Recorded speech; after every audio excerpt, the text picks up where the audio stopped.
Welcome to BioCard.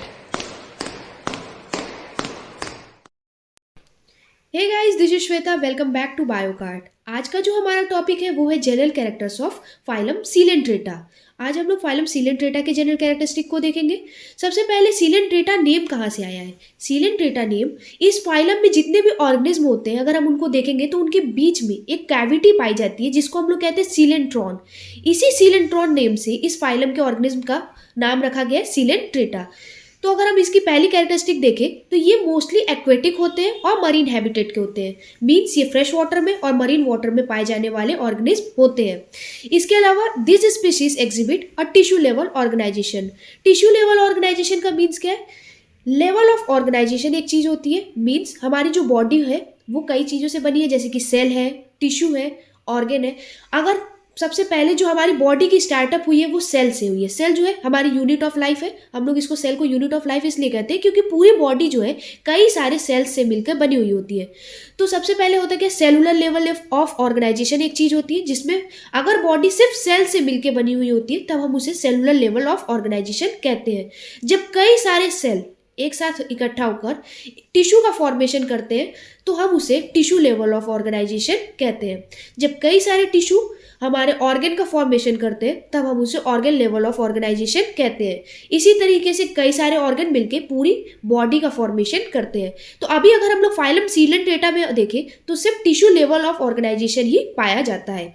इसके बाद इसमें ऑर्गन लेवल ऑफ ऑर्गेनाइजेशन नहीं पाया जाता है। नेक्स्ट अगर हम बात करें तो इनकी माउथ की, तो इसकी जो माउथ होती है डायग्राम में आप जैसे कि देख सकते हैं, माउथ के ऊपर फाइन हेयर लाइक स्ट्रक्चर दिखाई दे रहे होंगे। इसे हम लोग टेंटिकल्स कहते हैं। तो इनकी जो माउथ होती है वो छोटे छोटे टेंटिकल से कवर्ड होती है।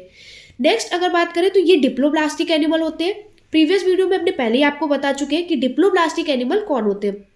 डिप्लोब्लास्टिक का मीन्स होता है अगर बॉडी टू टाइप के जर्म लेयर से बनी हुई हो। जर्म लेयर हमारे तीन तरीके के होते हैं, एक्टोडर्म, एंडोडर्म और मीजोडर्म।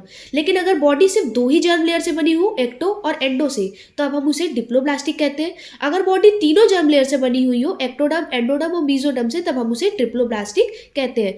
तो जो हमारे फाइलम सीलेंट्रेटा के ऑर्गेनिज्म है उनमें जो जर्म लेयर पाई जाती है दो ही पाई जाती है, इसलिए हम लोग इसे डिप्लोब्लास्टिक कहते हैं। सबसे पहले होता है इसमें एक्टोडर्म। एक्टोडर्म जो होता है बाहर की जो लेयर बनाई होते हैं सेल्स, उन्हें हम एक्टोडर्म कहते हैं। इसके बाद अंदर जो लेयर बनी हुई होती है सेल्स की, उसे हम एंडोडर्म कहते हैं। इनकी बॉडी में एक कैविटी पाई जाती है जिसे हम लोग गैस्ट्रोवैस्कुलर कैविटी या सीलेंट्रॉन कह सकते हैं। जैसा कि आपको डायग्राम में दिखाई दे रहा होगा, बीच में एक कैविटी है येलो कलर की बनी हुई, जिसे हम लोग गैस्ट्रोवैस्कुलर कैविटी या सीलेंट्रॉन कहते हैं। बॉडी जो होती है इनकी रेडियली सिमेट्रिकल होती है, मतलब सेंटर से अगर किसी भी एंगल में काटा जाए बॉडी को तो वो दो इक्वल हाफ्स में बॉडी डिवाइड हो जाती है।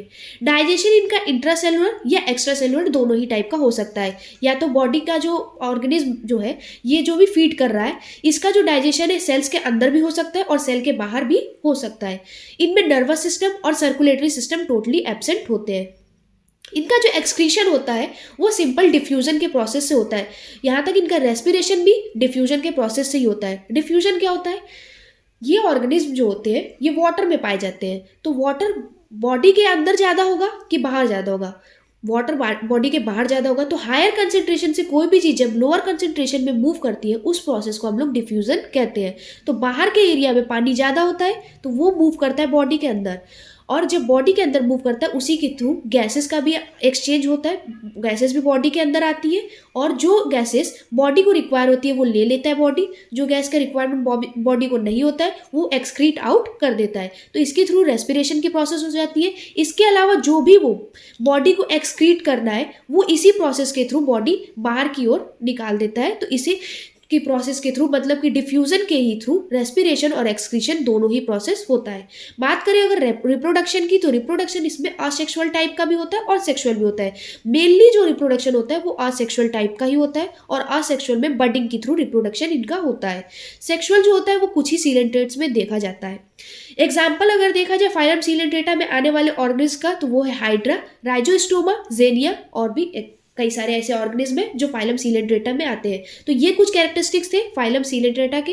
होप सो आपको ये सारे कैरेक्टरिस्टिक्स समझ में आए होंगे। अगर आपको वीडियो अच्छी लगी हो तो लाइक कीजिएगा, सब्सक्राइब कीजिएगा और बेल आइकन को हिट कीजिएगा। Thank you.